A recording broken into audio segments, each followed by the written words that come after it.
2020년 1월 초등학교 4학년 교실에서 두 학생이 교실 바닥에 엎드린 채로 친구들에게 둘러싸여 있습니다. 이후 15명의 학생들이 차례로 돌아가면서 엎드린 학생의 등을 때리는데요.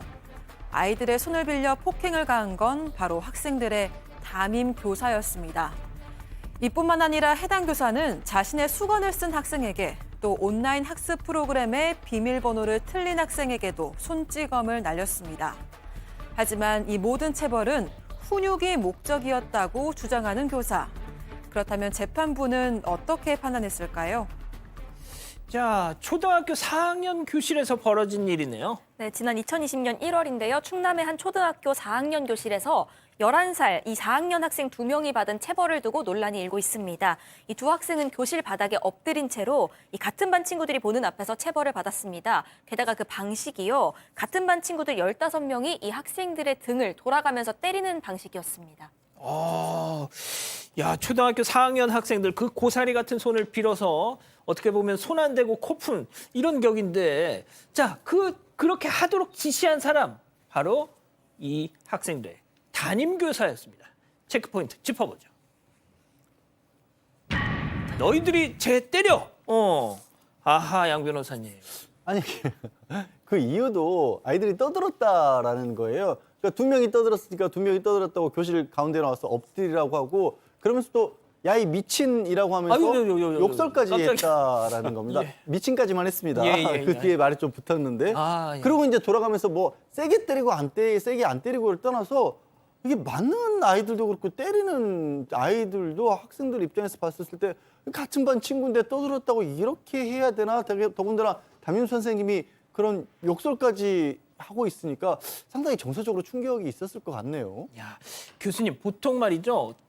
저도 학창 시절을 보냈지만 제일 진짜 악독했던 체벌 중에 하나가 그 친구랑 같이 딱 마주보게 한 다음에 서로 뺨 때리게 했대. 와, 이거는 진짜 난 얘를 이렇게까지 증오하지 않는데 세게 때리니까 막 없던 증오심이 생기는 거예요. 그게 이제 그 교육적 측면에서는 가장 그 최악의 방법인데요. 저 그 선생님 아직도 기억합니다. 저. 예. 그래서 아마 이제 이 그 사건도 이 아이들이 커서 다음에 초등학교 모임을 하게 되면은 이 교사에 대한 그 얘기가 계속적으로 나올 수 있는 그런 가능성이 있는데 특히 이제 이 교사가 60대라고 하니까 아마 옛날에 이제 그런 것들을 보고 이렇게 학창 시절을 보냈을 그럴 가능성이 있는 것인데요. 글쎄요, 제가 봤을 때는 정말 2023년에 이런 보도가 있다라고 하는 것이 상당히 참 경이롭네요. 예. 자, 그런데 이런 걸 보면 이 양반이 처음 했던 건 아닐 것 같아요. 뭐 당연히 아닙니다. 어, 그리고 이분은 세상의 변화를 감지하지 못하고 사셨던 것 같아요. 맞습니다. 일단 판결문 안에 명시된 피해자만 최소 4명입니다. 그 이유들을 좀 보면 좀 와닿지가 않아요. 체벌의 이유가 한 명이 이제 한 학생이 온라인 이제 학습 관련해서 이제 접속을 하려면 비밀번호가 필요한데 그 비밀번호 틀렸나 봐요. 틀릴 수 있죠. 예. 그거 틀렸다는 것 때문에 아이의 뒤통수를 한번 때렸다라는 게 있고요. 아이고야. 또 하나는 뭐 아이들끼리 서로 장난을 쳤다는 이유로 실로폰채로 손바닥을 때린 사건도 있었고 또 그 다음 게 좀 기가 막힌데요. 이제 의자에 좀 물이 좀 뿌려져 있었나 봐요. 학생이 수건을 하나 갖고 왔는데 그게 담임 선생님 거였어요.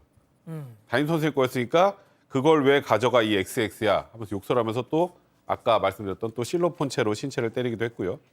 조금 전에 뭐 말씀했었던 것처럼 떠든다는 걸로 학생들 돌아가면서 등 때리게 만든 그 같은 날 수업 시간에 또 말다툼을 어떤 학생이 했는데 그걸로 또 실로폰채로 머리 부위를 때린 뭐 최소 4가지의 사건이 있었습니다. 근데 솔직히 우리 이자연 기자를 빼고 보면은 이걸 보면은 뭐 저걸 가지고 재판을 그래서 제가 세상이 많이 변했다는 걸 모르시는 분인 것 같다고. 저는 솔직히 이걸 보면서 이자연 기자는 어때요? 그 이자연 기자 학창 시절은 저 정도 체벌에 대해서 전 저렇게 머리를 때리거나 신체를 때리는 일은 없었고요. 만약에 때린다고 하면 손바닥을 맞거나 하는 정도까지는 있었는데 요즘은 안 된다고. 이자연 기자 체벌이 있었던. 네, 손바닥까지는 있었어요. 그렇구나.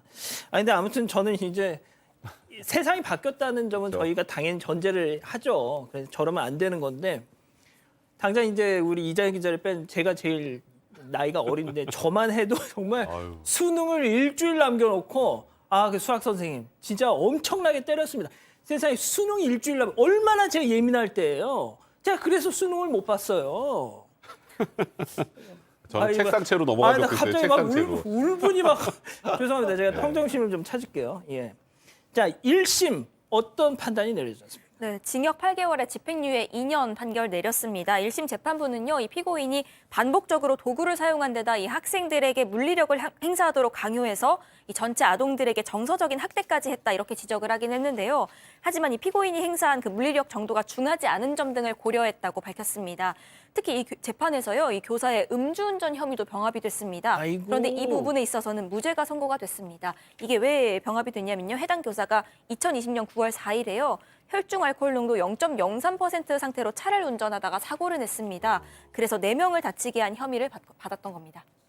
아유, 술 좋아하신 분이었군요. 역시. 그러게요. 그나마 게다가 1심에서는 음주운전 부분은 무죄였는데 항소심에서는 음주운전도 유죄로 인정이 됐어요. 그래서 사실 1심에서는 8개월의 집행유예 2년이었는데 항소심에서는 1년의 집행유예 2년으로 좀 더 무거워졌습니다. 다시 말해서 아동학대 부분은 크게 판단이 다르지가 않았습니다. 그냥 이 교사에 대해서 재판부도 아니 이게 아동들은 분명히 피해를 입은 건 많은데 예. 오히려 왜 이걸 가지고 내가 재판을 받아야 되냐 이런 식의 불만을 보였다라는 아이고. 겁니다. 하지만 또 재판부가 동시에 그래도 또 훈육 목적도 어느 정도는 있었던 것 같다 이런 점까지 또 참작을 해서 재판부도 판결을 보니까 고민이 되게 깊었던 것 같아요. 우리 판사님도 나도 맞긴 맞았는데 이게 제가 이런 고민을 하셨던 것 같아요. 자, 여기 계신 분 중에 유일한 선생님, 우리 오윤성 선생님.